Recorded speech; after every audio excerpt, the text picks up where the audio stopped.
Amici dei Custodi della Memoria, amici della Sardegna, una grandissima gioia.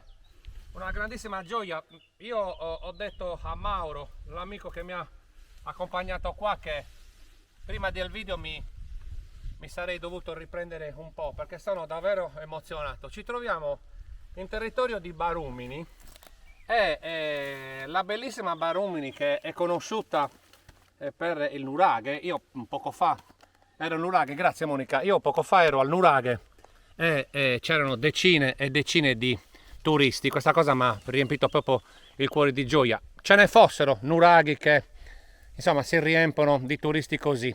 Ad ogni modo, questo è il canale su Canale de Vira, su Canale Vira, come mi ha detto Mauro, e non ci troviamo molto lontano dal nuraghe, ma ci troviamo praticamente nei pressi di una Domus de Janas.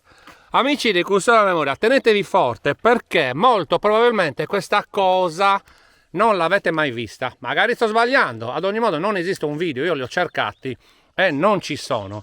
Ci troviamo nei territori di Barumini e questa è la Domus de Janas di Barumini.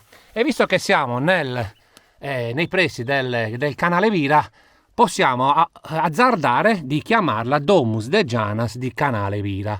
Straordinaria, guardate che bellezza, questa anticella è molto grande, un'anticella davvero importante, sembra una roccia arenaria, sembra una roccia proprio sedimentaria, di quelle che si scalfiscono subito con pietre più dure. Una anticella davvero importante e una cella strepitosa. Ora io a carponi con fatica entro e vi faccio vedere la cella della Domus de Janas di Barumini.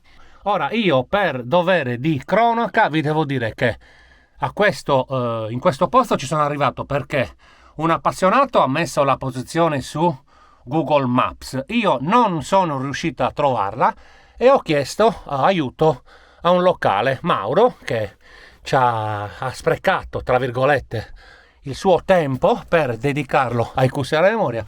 Io di questo ne sono estremamente felice. Nel frattempo che io parlo, vi ripeto, sono emozionato perché non mi aspettavo di trovare una cosa così straordinaria.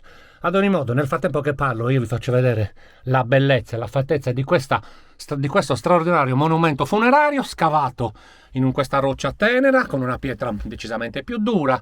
Un giorno parleremo di tutto quello che concerne la creazione, come si scava una Domus de Janas, i riferimenti, che cosa hanno trovato. Insomma, un giorno faremo un post un pochettino più accurato per far capire alcune cose che sembrerebbero insomma mettere dei dubbi a tante persone come me, insomma, che non conoscono tante cose, perché ogni volta che io arrivo in questi posti mi sento più ignorante del momento prima. Ok, allora io ringrazio ancora Mauro, ho finito qua con le immagini. Viva Barumini, ragazzi, viva Mauro che mi ha aiutato sono troppo contento, ragazzi.